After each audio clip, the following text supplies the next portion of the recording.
So you're thinking about starting a lash business, but you don't know where to start. Where will you get your clients from?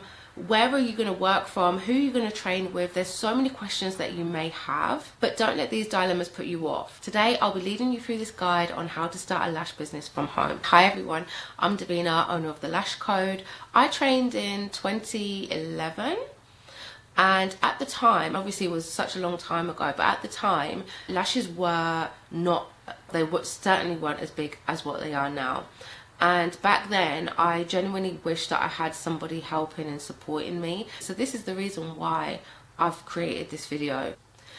80% of lash artists give up in the first 6 months. So let me help you, let me guide you through your journey. And if you're looking for more beginner lash artist tips, then give me a follow. Okay, so the first thing you want to do is get your qualification. Now, there is a big debate between doing an in-person course and an online course. It is much quicker and cheaper to get an online course. If you are a visual learner, then doing an online course may work for you. But for the majority of people, an online course may not work for them, because when you're practicing a skill, you may need a little bit more support from the trainer or the educator to physically see how you're doing things, how you're picking up lashes, how you're placing them, how you're picking up the glue. Like, there's so many other things that a lash educator should see when you're doing an in-person course. Really think about what type of learner you are and whether a in-person course is going to work for you or an online course is going to work for you, because they are very much completely different. You want to do your research on the training academy as well, or the lash educator. You want to make sure that they've been doing lashes, I would personally say, for 3 years plus, ideally. And you also want to make sure that the course is accredited, so that you're not just getting a certificate, but you're actually getting an accreditation. That means that it's been verified. But after you've done the course, don't think that it just stops there. Oh, I've done my 1-day course or 2-day course, I've got my certificate, I've handed in my evidence, I've got my certificate, I'm good, I know everything that there is to know. There is so much more to learn. As I said, I trained over 10 years ago and the lash industry has changed so much. So it is literally down to you. It is down to you to continuously learn, to continuously invest in your education and continuously go on courses, keep updated with industry changes, laws, health and safety. Make sure that you are being held accountable for you, so just don't stop. Do I look okay? Okay, so setting up your lash workspace, you have to decide where you're going to work from. Are you going to work from home? I started off from home. I started off in my bedroom, and then I branched out to the living room because there was just obviously much more space. But think about your space. So let's say, for example, you are going to be working from home and you're working in your front room. When you're working from home, there's certain risks that you have to be aware of. You're going to have people that you don't know coming into your house, so that is something that you just need to be mindful of when it comes to advertising yourself as a working from home business. When it comes to the equipment and the furniture and things that you need, I do have another video on how to do a lash setup. You want to start off as strong as you can be. I would say to start off having a bed. You can get those fold up beds from Amazon. They're about 60 or 70 pounds. I bought one years ago. It is still going. Have a pillow, and you should have a stool or a chair to work from. You're also going to need a lamp. These are the basic things that you're going to need. Literally, that is it. Okay, the fourth step is building your lash kit. Now, when you train, whatever training school or academy that you've chosen to go with, you should have got a kit. And if you haven't got a kit, then you need to go and get a kit. Invest in good quality products. Now, not every single thing in your kit needs to be from the top places, but there are certain products that you do need to invest in. 1 would be tweezers and 2 would be glue. I would also add lighting in there. This gets missed so much. I see girls and they're lashing and they've got a lamp, but the lamp is facing over there. You need the lamp. You need to be able to see, and it's going to be the basis and foundation of your work. So I do get a lot of questions on what should be included in my kit. I got this, I got that. And there are some basic things that need to be in your kit. I'm not going to go through all of that now because that's something to talk about in a different video. But I do have a list of the things that you should expect to see in your lash kit. So check that out at the end of the video. So establishing your business legally. Now, typically there's two types of businesses that you can start in the UK. So you can be self-employed, or you can have a limited company. When you're just starting out, you probably just want to go with a self-employment. So you need to register as self-employed with HMRC. Then you'll need to do your own accounts, or you should get somebody else to do your accounts for you. And basically the difference between being self-employed and having a company is that when you're self-employed, you are liable for everything that happens in the business, whereas if you have a company, the company is liable, not you directly. So there is a little bit of a difference that you should be aware of. Now, when it comes to naming and branding, I would say think about your long-term goals when it comes to branding or naming your business.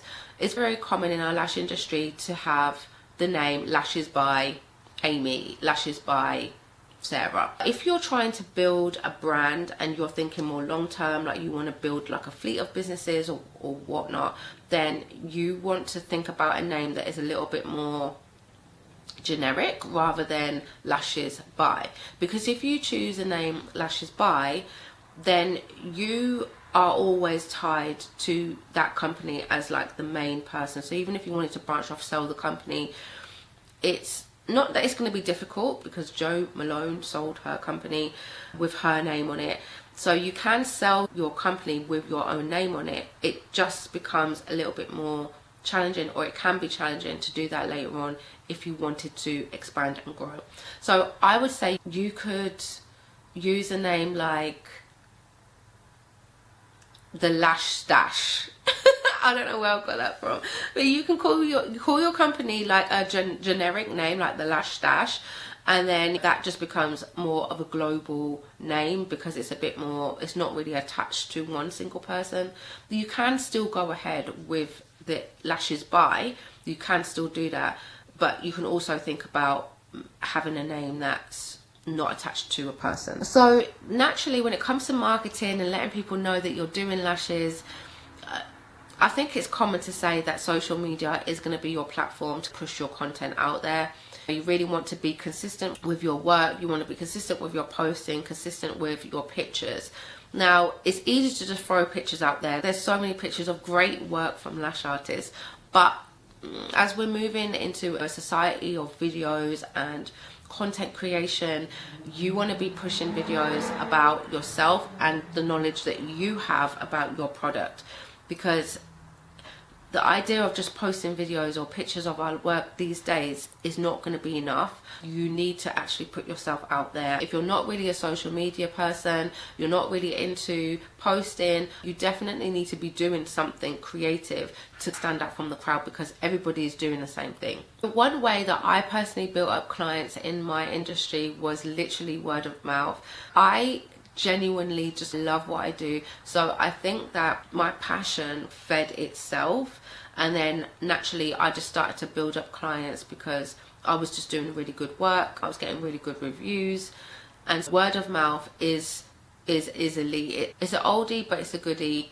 It works. One marketing strategy that did work for me back in the day was me giving out free lashes to my friends who worked in industries where they've seen a lot of people. Don't underestimate the kind of idea that giving out free lashes, not to just anybody, but to people who are in front of people. So if you know any influencers personally that they're always on the camera, don't sleep on nurses, don't sleep on hairdressers. They get exposure to a lot of people, and it is likely that you're probably going to get some clients from them. So in the beginning, you may want to give some discounts. If you're newly trained and you want to build up your clients, run an introductory discount, okay? But in your mind, have a time frame on when that discount's going to run out. I seen this thing the other day called Model Mondays, and so this girl, she gets models to come in on a Monday so that she can actually record content, and she does discounts for those people who book on a Monday because they are helping her with her marketing. They are offering their services to say, yeah, okay, you can do my lashes, but I will be a model for you as well. And she offers a discount on those days. I thought it was a brilliant idea. Model Mondays, we do a 30% discount on a Monday because you are signing up to be a model as well. So have a marketing calendar, have a marketing strategy, make sure that it is organized. Right, so when it comes to pricing, I need to do a whole nother video on pricing. There is a lot of money to be made in the lash industry. People are just pricing themselves like randomly. What you could do is create a pricing strategy. So to start off maybe at the £30 to £40 mark, or you can use the discounts to say like you're charging £60, but then you say I'm going to run a discount for £40. And then 2 months after that, you take it up to 50, and then you take it up to 60.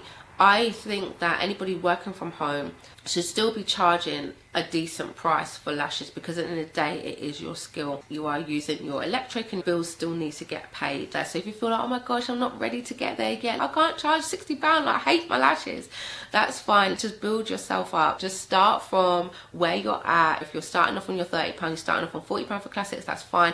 But have a strategy, build your way up to 60 for classics, and up to maybe 75 for Russian volume if you're working from home. Personally, I would even say to go higher, but this is going to depend on where you're comfortable and where you're sit within your skill set. These are my general tips on how to start a successful lash business from home. I have a free ebook on how to start a lash business on the cheap, so you're not spending too much money.